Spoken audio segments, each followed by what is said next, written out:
Bismillahirrahmanirrahim. Alhamdulillah. Walladhi ja'ala lakumul arda dhalula wamshu fi manakibiha wa kulu min rizqih wa ilaihin nusyur. Segala puji bagi Allah. Dialah Tuhan yang menciptakan bumi ini untuk kita, mudah untuk kita gunakan. Maka berhambur pergilah ke seluruh pelosok bumi ini dan makanlah sebahagian daripada rezekinya yang Allah bagi kepadanya kita, dan ingatlah bahawa satu hari kita akan kembali kepadanya. Wassalatu wassalamu ala rasulina Muhammad wa ala alihi wa ashabihi ajma'in. Selawat dan juga salam ke atas junjungan Nabi kita Muhammad, keluarga serta para sahabat baginda semuanya. Rabbi syrah li sadri, Tuhanku lapangkan dadaku, wayassir li amri, permudahkan segala hijrahku, wahlul 'uqdatam min lisani, bukakan simpulan di lidahku yafqahu qawli. Semoga mereka dapat memahami segala kata-kata dan juga ucapanku. Tuan-tuan yang dirahmati Allah, syukur kita pada Allah malam ni sekali lagi dapat kita bersama-sama di malam ni, malam yang ke-7 pada bulan Safar 1448, dan masa yang berlalu begitu cepat. Habis sebulan dah tahun baru kita, dan kita menunggu pula bulan depan, bulan Maulud, bulan Rabiul Awal. Walaupun bulan tu bulan biasa-biasa semacam bulan Safar ni juga tak ada apa-apa kelebihan, tapi kita raikan kehadiran bulan Rabiul Awal nanti sebulan lagi, kerana bulan itulah dilahirkan Nabi kita yang menjadi ikutan kita. Maka kita bersedia untuk menyambut kehadiran hari kelahiran Nabi SAW dengan kita banyak mempelajari dan banyak kita ingat-ingat semula apa yang kita telah belajar mengenai sunnah Nabi. Cara kita nak tunjuk kasih sayang kita kepada Nabi ni, satunya kita sebut sentiasa berselawat kepada dia. Kita berselawat menyebut namanya, dan juga yang keduanya kita cari gali segala sunnah Nabi. Cari dulu mudah-mudah kita nak buat, payah tu kedia-kedia pun tak apa. Perkara yang mudah-mudah, iaitu dalam kehidupan seharian kita, kita cuba amalkan segala sunnah Nabi. Cara Nabi makannya, cara Nabi minumnya, cara Nabi jalan, bergerak, pakai, kecek. Kita ambil sunnah mudah-mudah. Nak macam makan, apakah yang Nabi baca ketika nak makan.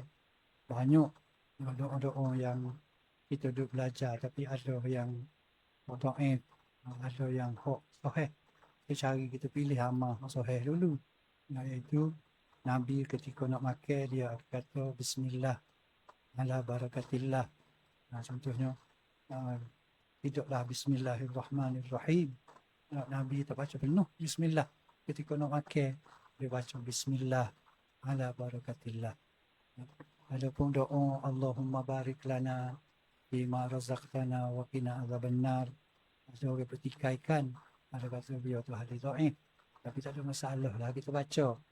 Kita boleh baca Allahumma barik lana, boleh baca, tapi jangan tinggal bismillah ala barakatillah, kerana itu hak sahih. Hak sahihnya bismillah ala barakatillah. Dan kalau kita terlupa, Nabi ajar juga, kalau terlupa, kita ni banyak terlupa kena makan yang sedap, puluh riyal ke apa, kita ingat bismillah, maka kita boleh baca tengah-tengah dia bismillahi fi awalihi wa akhirihi. Itu ada hadis Nabi ajar. Maknanya hak mudah-mudah, hak kecil-kecil tu kita belajar juga. Kita cuba ulang kaji balik, kita cuba cari hak mana hak paling sahih dalam bab sunnah Nabi. Nak kena kita duk nak biar apa yang kita buat ni kalau boleh 100% serupa dengan Nabi buat. Tu yang lebih afdalnya. Adapun hak tambah-tambah hak lain tu boleh juga, tak ada masalah. Kita baca dia tu cara makan, cara minumnya, cara lain, banyak lagi cara-cara yang Nabi ajar sepanjang hari. Kalau boleh kita amal itu pun kira okey tu sebagai tanda kita cinta kepada Rasul. Tidak semestinya tanda cinta Rasul ni dikubur di stadium berselawat ramai-ramai. Tidak semestinya begitu. Duduk rumah sore-sore yang ada keadaan kita sore tu, kita boleh menunjukkan cinta kita kepada Allah. Sebab cinta kita kepada Nabi. Kita bukan nak tunjuk ke orang. Kalau di stadium tu boleh jadi ada rasa nak tunjuk ke orang yang kita ni cinta kepada Nabi. Tapi kita nak tunjuk kepada Allah. Nak tunjuk kepada Nabi bahawa kita ni saya ke dia. Kita ni boleh nak turut sunnah dia. Kerana sunnah Nabi ni semua orang boleh turut. Tak ada orang kawan tak boleh cakap nak turut sunnah Nabi. Tak ada. Sebab sunnah Nabi adalah kehidupan hari-hari kita. Serupa dengan kehidupan biasa. Cuma ada bacaan-nya, ada cara-caranya yang Nabi buat tu. Semua tu kita boleh ikut, kita boleh turut. Jadi tu tanda kita cinta kepada Nabi. Cinta kepada Nabi, kita nak tunjuk. Tunjuknya nak tunjuk siapa? Nak tunjuk ke Allah. Bukan nak tunjuk sama kita. Bukan nak tunjuk ke manusia. Tunjuk ke orang ramai. Dengan kita pergi ke stadium, ke pergi padai mana-mana ke. Duduk berselawat ke. Bukan tak boleh. Tapi tidak ada afdal masa itu. Tak ada kelebihan apa pun. Kita duduk berkumpul ramai-ramai. Dengan kita duduk berselawat ke apa sehingga adanya istilah selawat perdana ke apa semua tu. Nak tunjuk siapa? Kalau nak tunjuk ke Tuhan, duduk rumah pun tak ada masalah. Itu yang terlebih baik. Dengan kita tunjuk kerja buat kita ni serupa dengan what Nabi buat. Kita tunjuk kepada Allah dalam semaya. Kita semaya serupa dengan what Nabi buat. Kita baca, zikir ke apa semua serupa dengan Nabi baca. Maka itulah kita tunjuk kepada Allah yang kita saya kepada Rasulullah sallallahu alaihi wasallam. Itu sebagai orang kata nak ingat bulan Maulud nak mari ada 3 minggu lagi. Jadi tuan-tuan yang dirahmati Allah, kita sambung apa nama ni perbincangan kita dalam kitab Imam Ghazali ni mengenai sifat yang tercela yang keempat yang disebut oleh Imam Ghazali. Tinggal ke sifat nak suruh kita tinggal sifat tercela ni untuk nak menyucikan hati kita. Selain daripada hari tu kita baca sifat marah, sifat kecek banyak, macam-macam sifat bohong, kecek belawak.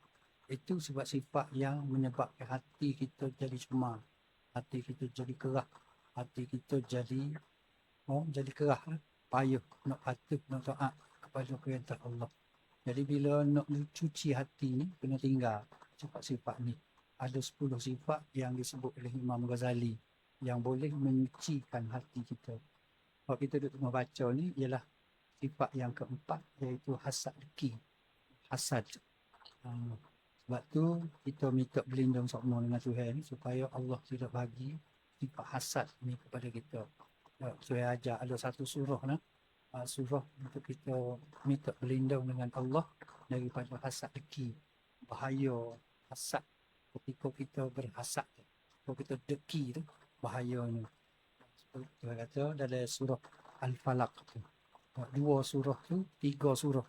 Qul huwallah, qul a'udzu birabbin nas, falaq, qul a'udzu birabbin nas. Patutnya kita baca dalam setiap kali lepas kita semaya. Lepas semaya 5 waktu tu bacalah sekali 3 surah ni.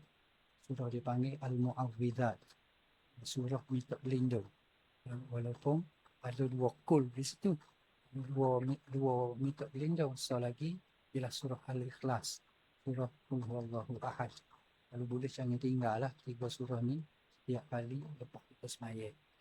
Jadi kita sambung malam ni. Setelah kita tahu dah bahayanya hasad dengki ni, dia boleh makan kebaikan yang kita buat. Segala pahala kita dimakan oleh hasad dengki. Akhirnya dia cilemu.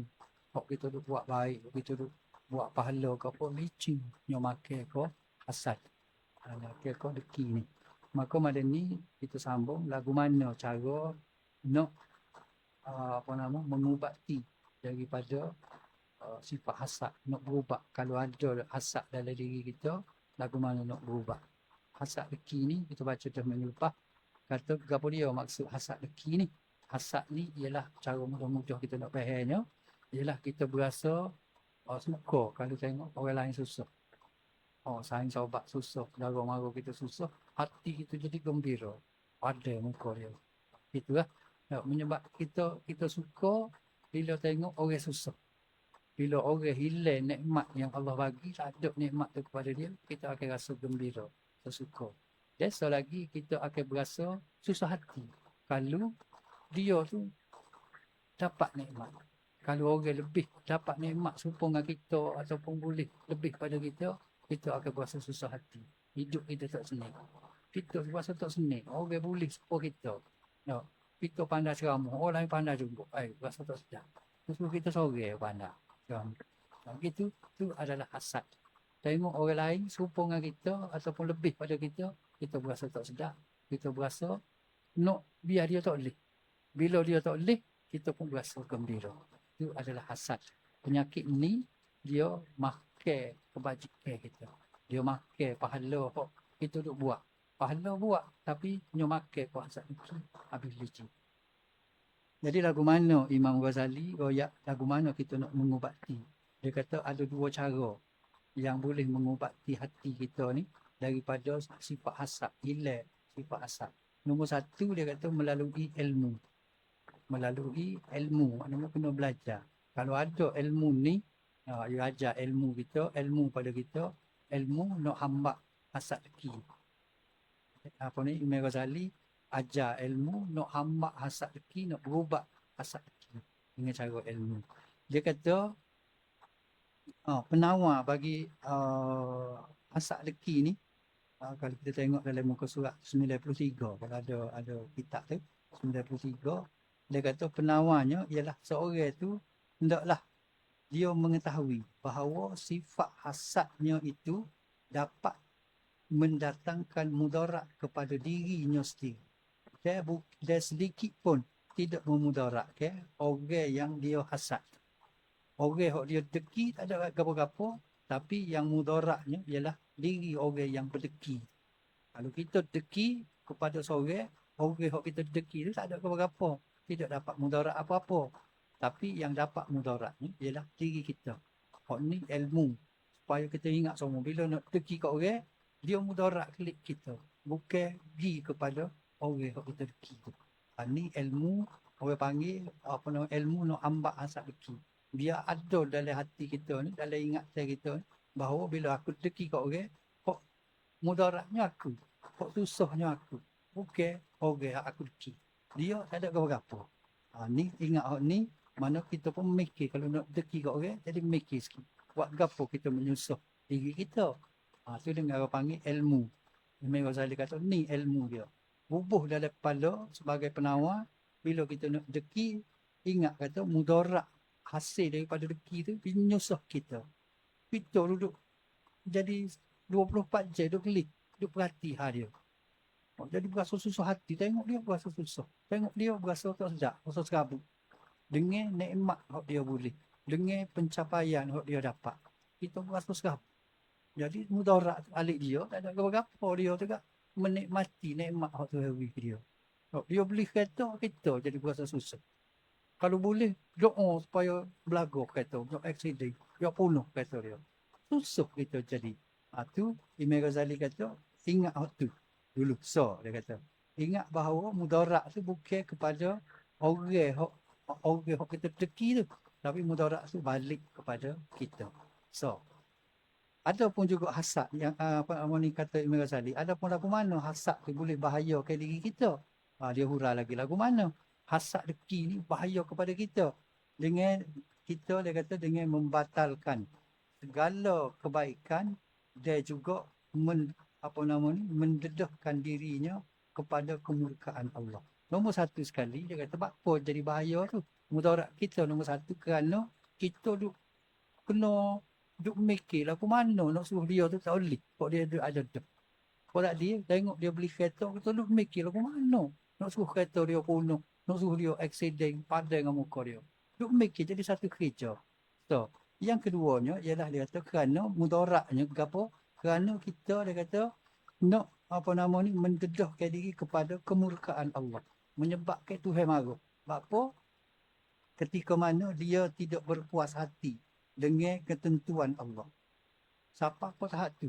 Bermakna kita berasa tak puas hati dengan ketentuan takdir Allah, bui dia tu senang. Orang sebelah rumah kita tu senang kita jadi berasa susah. Maknanya kita tak puas hati dengan takdir Allah. Bila tak puas hati dengan takdir Allah, maka Tuhan marah. Aku yang menetapkan takdir. Fa innaka taqdi, Tuhan kata dalam kunut kita duduk baca. Oh, kena baca sendiri lah. Kau lain tak email tolong baca. Allahumma hadini, Allahumma hadina, tak email baca. Wa'afina, tak email baca. Siapa di fa innaka taqdi. Kita baca sendiri. Sesungguhnya mung lah yang menentukan hukum ni. Nak kaya, nak seseorang tu bukan atas puas hati aku, kau tak puas hati aku. Tapi fa innaka taqdi. Mung lah yang memberi qada. Maknanya mung lah yang menghukum orang. Orang ni kaya, orang ni miskin, orang ni senang, orang ni susah. Atas mung belaka Tuhan. Wala yuqda alaik. Tak ada siapa boleh hukum. Tiba-tiba kita duk baca setiap pagi fa innaka taqdi wala yuqda alaik. Tiba-tiba orang boleh senang sayang kita, jiran kita, adik-beradik kita boleh senang tu habis dia kita tak puas hati. Apa kerja apa alasan untuk kita tak puas hati dengan kerja Tuhan? Sedangkan pagi-pagi lagi kita duduk dah. Fa innaka taqdi wala yuqda alaik. Sesungguhnya mung lah yang menentukan segala hukum segala gapo berlaku ni atas mung belaka. Wala yuqda alaik. Tak ada siapa boleh hukum mung. Tak ada siapa nak suruh mung senang, mung susah. Tak ada. Kita mengaku tu depan Tuhan. Pagi-pagi kita sendiri baca. Walaupun kita tak tahu mari mana siapa dia ajar suruh baca sendiri tu. Ada mazhab lain dia kata tu email belaka baca kunut ni. Kita jujur amin ya. Tapi kita ni amal tu. Tak salah, tak ada masalah. Tapi biar bila kita amak, biar kita baca, kita turutlah kita baca tu. Fa innaka taqdi wa la yuqda alaik. Ni pun salah satu ubat supaya nak hamba hasad deki. Pagi tadi aku duk kata dah fa innaka taqdi. Sesungguhnya mung tu yang menentukan senang susah orang tu, baik buruk orang tu atas mung belaka. Lepas tu kerja apa aku nak tak puas hati atas nikmat dia boleh. Tak ada, tak layak sikit abu. Fa innaka taqdi wa la yuqda alaik. Ingat ni tak apa. Kalau berasa nak deki kat orang, ingat pagi-pagi duk baca fa innaka taqdi wa la yuqda alaik. Baca sendiri, hok lain tu email tu baca. Hok lain tu email belakang baca Allahumma hadini fi man hadait wahai wa Allahumma hadina fi man hadait wahai Tuhan kami tolong berilah hidayah kepada kami, tunjukkanlah kami. Tu email minta wa'afini fi man afai. Nak berilah kesejahteraan, kesihatan sebagaimana memberi kat orang lain. Kita suruh tu email dia baca. Siapa cepat ni kita diri kata fa innaka taqdi. Sesungguhnya mung tu mung lah yang menentukan segala-galanya. Tak ada siapa boleh menentu kamu. Fa innaka taqdi, mung lah yang menentukan segala-galanya. Wala yuqda alaik. Tak ada siapa yang boleh menentukan kamu. Mu nak buat gapo, mu nak lagu mana, tak ada siapa boleh menentukan. Tapi mu tolong menentukan kepada kami semua. Maka kami akan puas hati segala ketentuanmu. Hak mu menentu kami senang, kami redha. Sebab apa? Sebab mari daripada mu. Kami susah, kami redha. Sebab apa? Mari daripada mu Tuhan. Pagi-pagi dia kata dah. Tiba-tiba kita berdeki dengan orang lain. Kita berhasad dengan orang lain. Maknanya ada kalau Tuhan marah apa? Adalah kalau Tuhan marah pun. Kerana kita tak puas hati dengan takdir yang Allah bagi. Ini kata Imam Ghazali. Nak mana dua perkara. Nombor satu tadi kerana menyebabkan kita letih. Sebab jadi kita ada kerja baru. Duk deki kat orang ni serupa dengan kita buat kerja baru. Orang boleh senang, kita duk mikir aku mana nak suruh dia susah. Jadi satu kerja baru kita ambil. Maknanya kerja yang tak ada faedah, yang menyusahkan diri sendiri. Susah. Yang keduanya ialah kita mengundang kemarahan Allah. Kita jemput kemarahan Allah. Sebab apa? Kita tak puas hati dengan takdir yang Allah bagi kepada kita. Apa lagi kata Imam Ghazali? Apa nama ni? Mana dah? Ketika mana kita tidak berpuas hati dengan ketentuan Allah dan kedekut dengan nikmat Allah yang telah diberikan, yang telah Allah luaskan nikmatnya kepada hamba-Nya. Kita pula jadi kedekut. Apa dia tu boleh juga. Pada week kita sore, apa boleh dia? Nyo mari rasa kedekut tu padahal nikmat ni bukan hak kita. Nikmat Allah. Tapi kita ni rasa kedekut. Tak sewi kat orang lain. Kalau boleh-boleh kita sore. Tu orang deki je mari perasaan tu. Apa dia boleh juga. Padahal dia dengan kita, cidik kita, besok kita, pandai kita. Apa dia boleh juga. Kita boleh pakai kereta, pandai. Kita gini. Apa dia boleh pakai kereta juga. Pelik kita. No. Tak sewi lah tu hak dia. Maknanya kita kedekut dengan nikmat. Nikmat bukan hak kita. Nikmat Allah. Tak ada pasal-pasal. Dia kedekut. Kata Imam Ghazali. Dengan nikmat Allah yang telah Allah luaskan nikmatnya kepada hamba-Nya daripada perbendaharaannya. Mana bukan hak kita langsung. Daripada hak Allah, daripada store tu. Nikmat ni tu tok dalam satu store, dalam satu khazanah. Maka bila Allah bagi kepada siapa-siapa, kita jadi tak puas hati. Apa kerja tak? Apa kerja kita nak tak puas hati, nak berasa tak, patut dia tak boleh tu. Boleh kita ya. Mari mana? Tak? Mari mana hak tu? Nyo mari perasaan tu tahu mari mana. Maka ni pada Tuhan marah pun. Sebab kita duk kacau kerja Tuhan. Dan ini adalah merupakan bahaya terhadap agamanya. Akhir sekali, membawa ke kita ni jadi membahayakan agama ada dalam kita. Agama ada dalam kita, kepercayaan kita ni bahawa tak kita ni, apa? Percaya kepada qada dan qadar tu rukun iman. Tiba-tiba punah situ. Rukun iman yang kena tu jadi punah dengan sebab deki. Kita duduk berasa deki tak ada sakut paut dengan tu duduk berasa dengan iman. Rupanya Imam Ghazali kata sakut paut dengan rukun iman yang kena. Percaya kepada qada qadar. Percaya kepada qada qadar ni lagu mana? Qada dan qadar ni kok ketentuan Allah. Maka kita tak boleh nak tik, tak boleh nak komen, tak boleh nak komplain sikit abu. Tu orang percaya kepada qada qadar. Bahawa semua baik buruk mari daripada Allah. Tapi kita rasa tak puas hati tu. Mana kata iman kita ada masalah. Sebab tu Imam Ghazali kata membahayakan terhadap agama dia. Rukun iman yang kena tu jadi gonje. Percaya kepada Allah beres tu. Percaya kepada malaikat beres. Percaya kepada Quran, kepada kitab beres. Mari percaya hari kiamat. Percaya lagi kita. Yakin 100%. Percaya kita ni beriman dengan hari kiamat. Tiba yang kena jadi gokek. Sebab apa? Tengok saing lebih senang daripada kita. Tengok saing boleh juga. Kok kita boleh. Deki. Mari sifat deki. Maka menyebabkan rukun iman jadi gokek. Yang kena jadi gokek. Bahaya besar. Bahaya. Asap deki ni. Asap deki nampak gitu-gitu je. Tapi dia boleh membahayakan. Boleh merosakkan iman. Kok nombor ni. Percaya kepada qada dan qadar.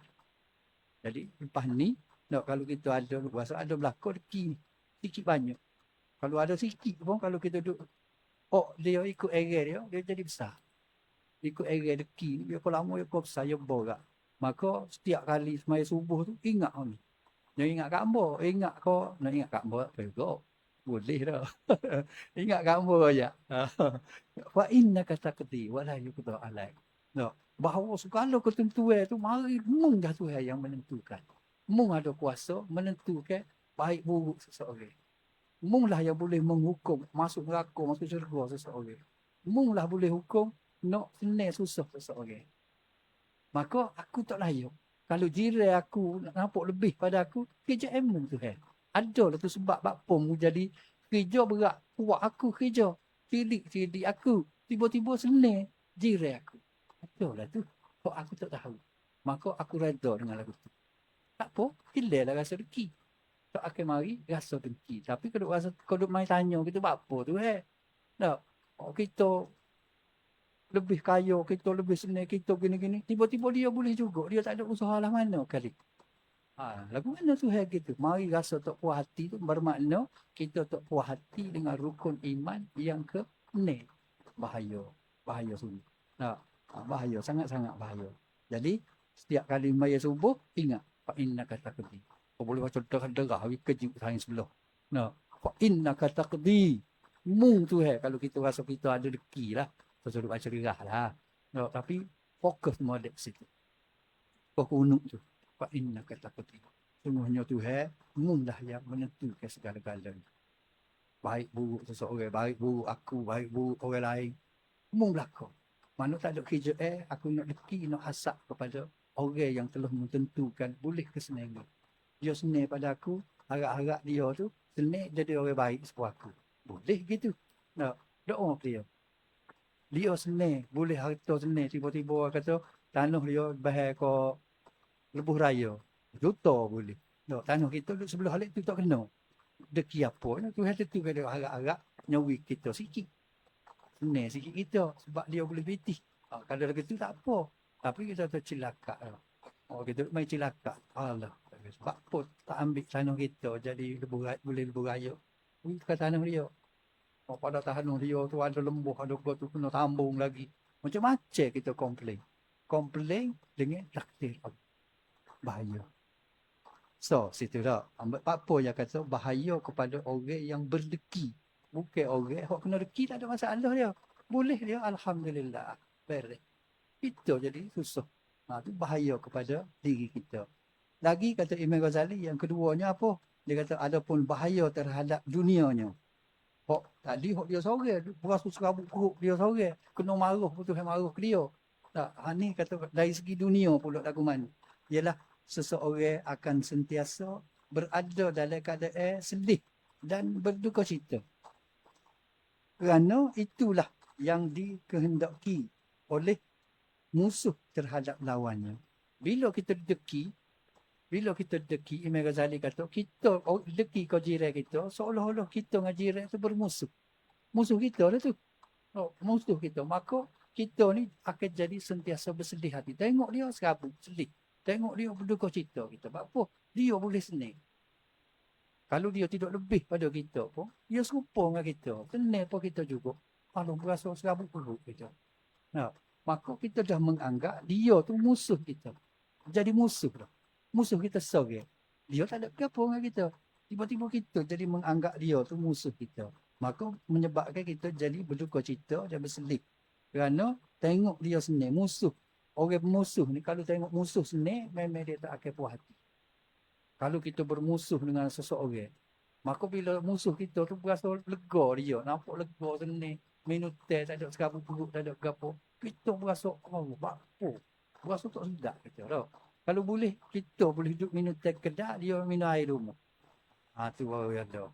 Sedap sikit tu, dia tak boleh mari kedai kopi. Mari hutan penuh kedai tu. No, buku 35 kok dia saja. Kalau dia tu, sedap kita, berasa lega. Buat sedap. Tu perangai orang deki. Nak tengok musuh, jadi apa nama ni, susah pada kita. Sesungguhnya, kata Imam Ghazali, tujuan yang paling penting dan penuh nikmat bagi seseorang musuh ialah apabila orang yang dihasadnya itu bersedih. Seperti ni, orang kita bila kita musuh dengan orang, kita sedap tengok musuh tu duduk dalam keadaan sedih, musuh tu duduk dalam keadaan susah. Baru kita berasa kita benar. Kalau musuh tu senang apa kita, tak senang kita. Tak senang. Ni dia kata bahaya. Masa kita duduk hari-hari atas dunia ni, akan berasa begitu. Berasa kita serabut perut. Serabut sore, orang panggil. Duduk serabut sore, tengok orang seni. Orang yang senang tu tak ada apa-apa. Kita yang duduk serabut. Sesungguhnya orang yang hasad inginkan musibah kepada musuhnya.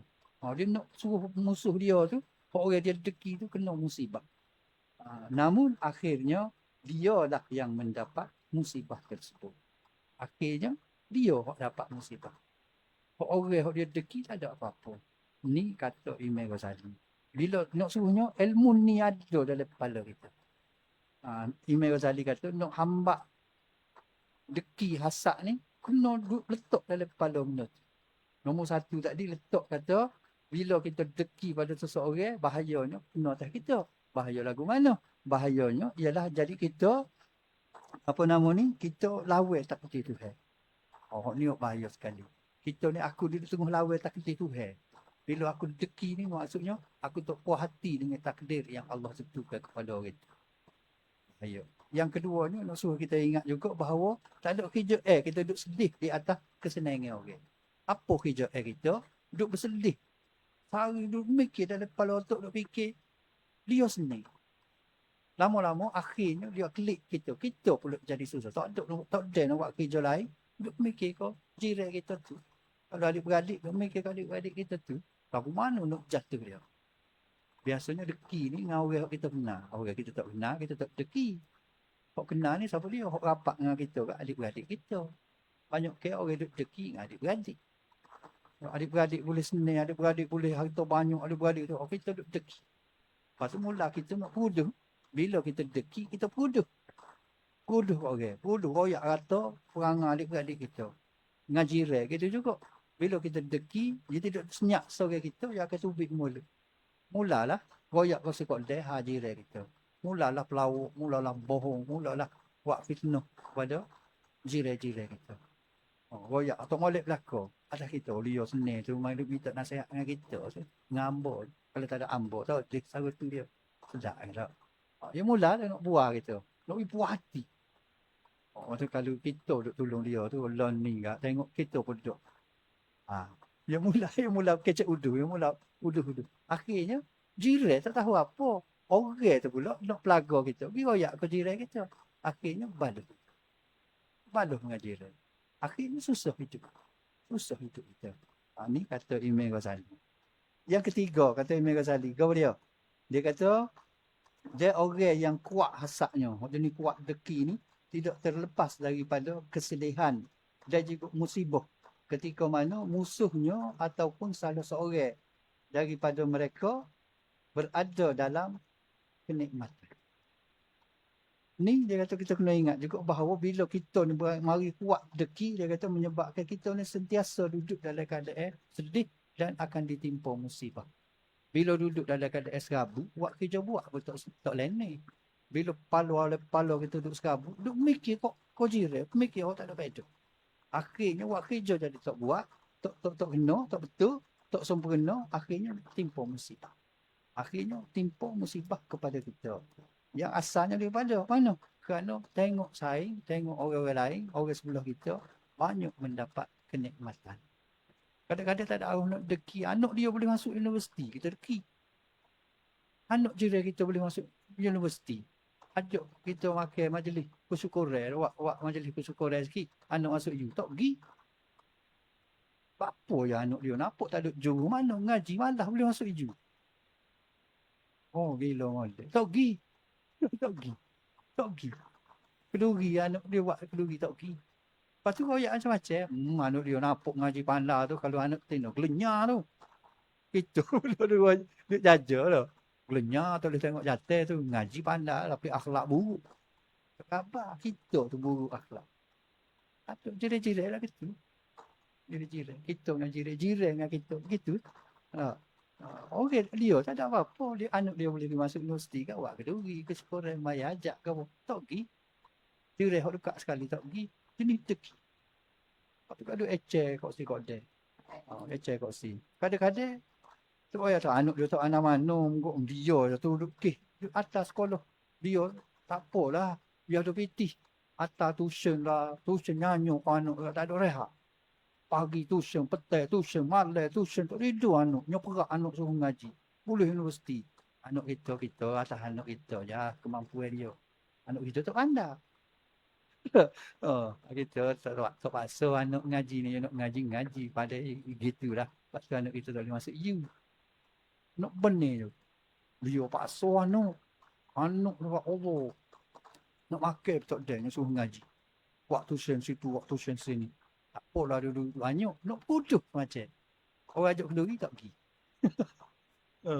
Waktu bahaya. Deki ni bahaya. Tu kata Imam Ghazali menyebabkan kita kerja buat kita pun tak selesai. Duduk galik.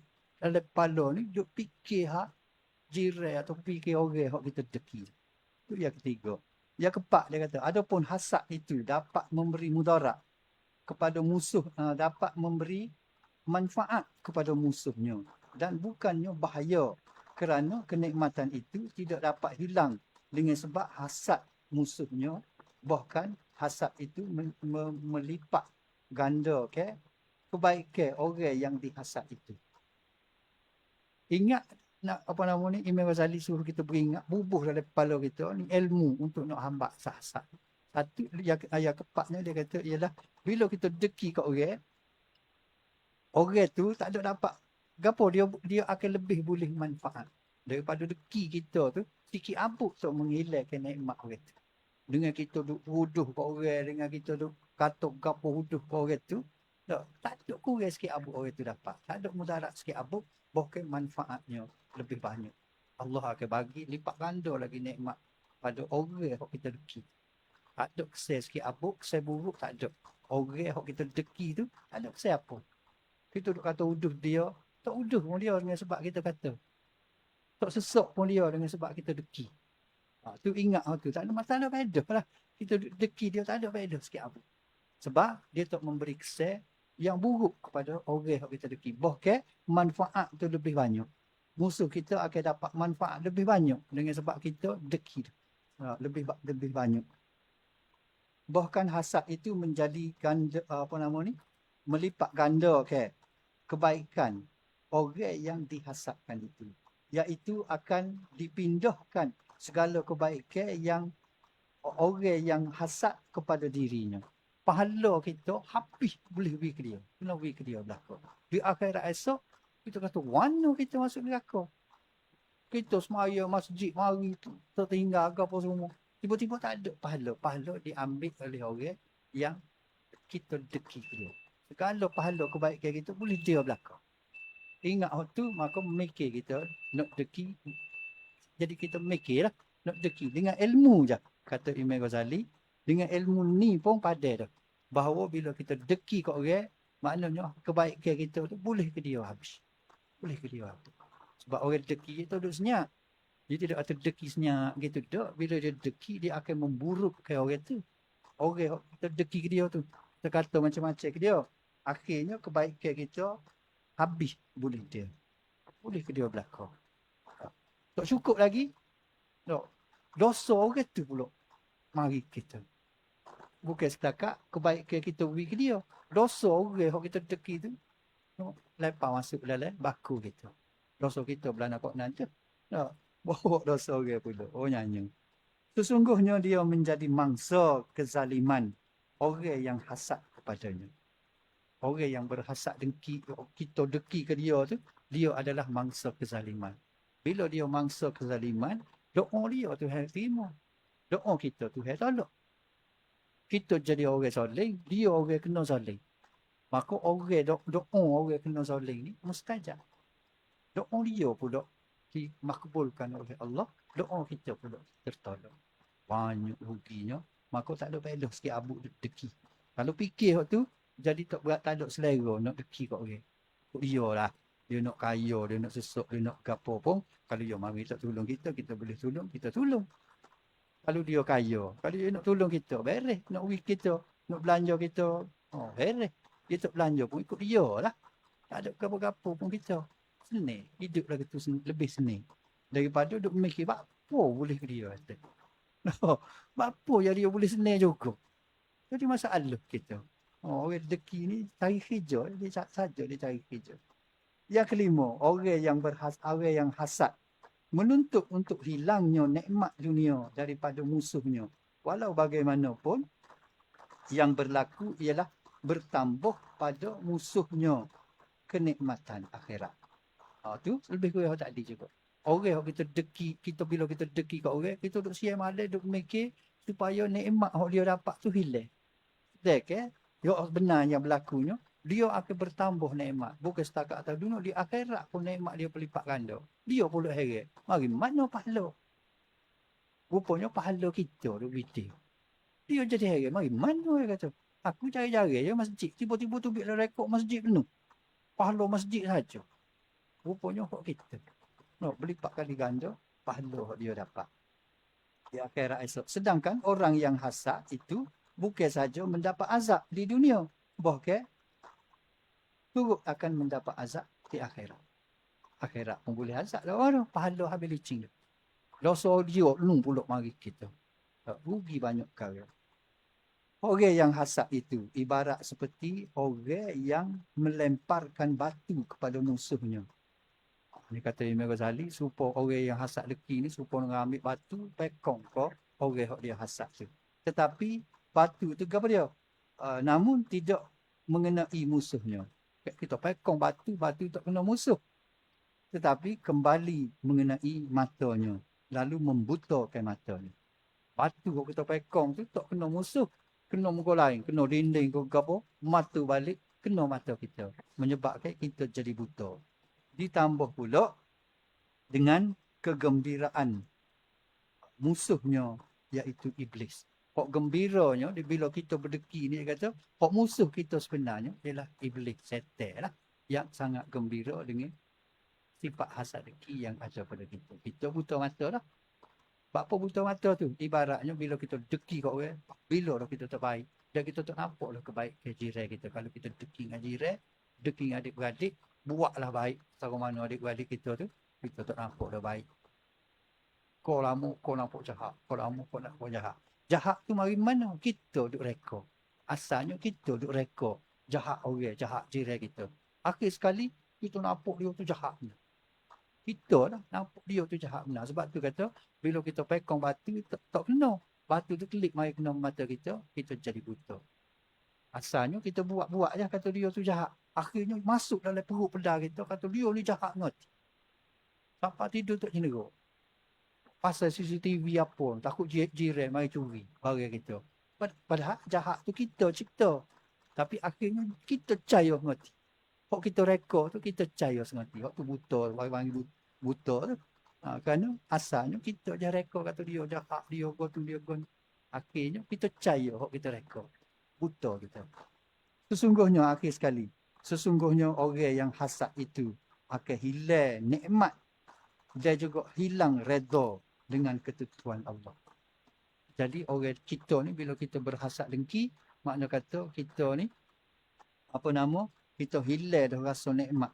Tuhan banyak mana kita pun tak puas hati. Selagi Tuhan tak jatuh orang. Kita Tuhan beri nikmat kita. Tapi beri juga kau dia menyebabkan kita rasa tak senang. Tak ada nikmat Tuhan tak berasa. Tak berasa nikmat Tuhan beri. Duk berasa nak jatuh sayang kita. Dan akhirnya menyebabkan kita hilang rasa redha. Hilang rasa redha kita terhadap ketentuan Allah. Sekiranya dia redha dengan ketentuan Allah, sudah tentu dia akan mendapat pahala.